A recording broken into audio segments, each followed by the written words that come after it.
Once upon a time, there lived a miller who had 3 sons. When he died, he left the mill to his oldest son. He left the donkey to his middle son. His youngest son got the cat. The youngest son was not happy.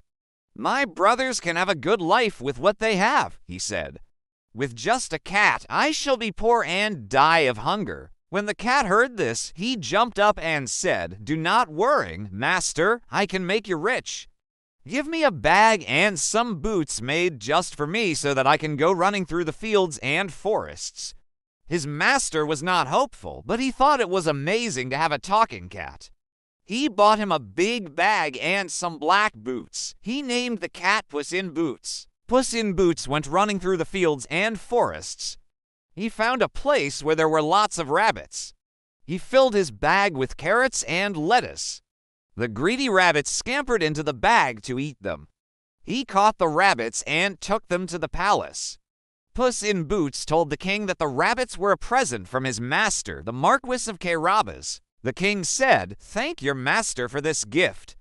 "I am pleased." Another time, Puss in Boots hid among some corn growing in a field. He held his bag open. When 2 partridges ran into it, he trapped them both.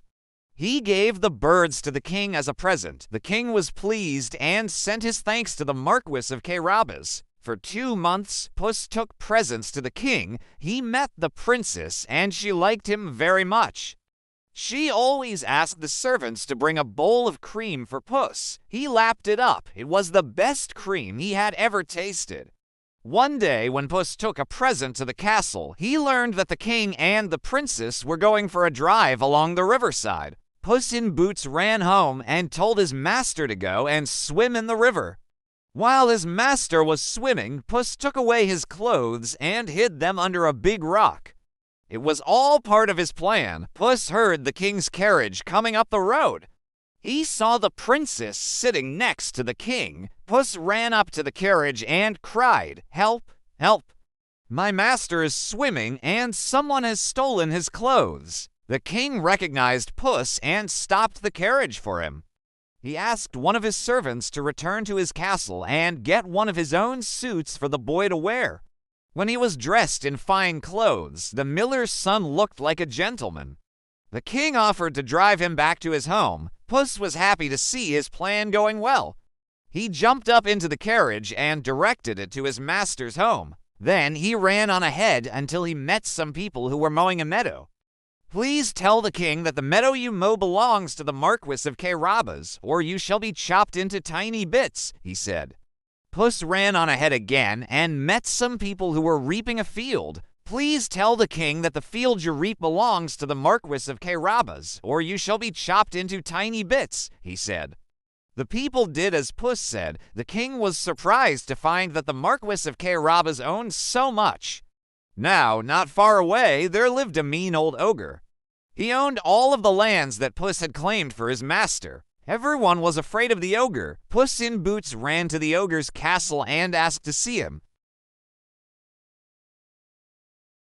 "In fact, I hear that you are so clever that you can change yourself into any creature." "Yes, I can," roared the ogre. To show off, he changed himself into a lion and roared at the top of his lungs. Puss was scared and jumped out of the way. Then the ogre changed himself back again, and Puss told him how very clever he was.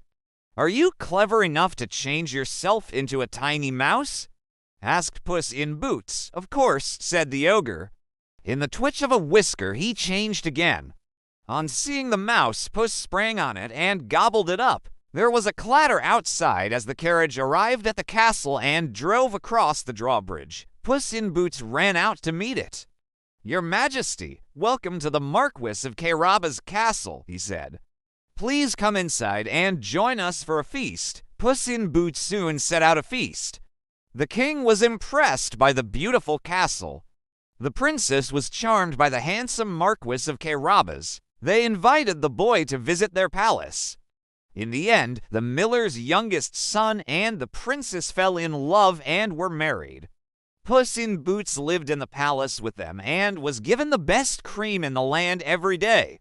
He never had to chase mice again, except for fun. Don't forget to subscribe to the channel and like the video to provide you with more.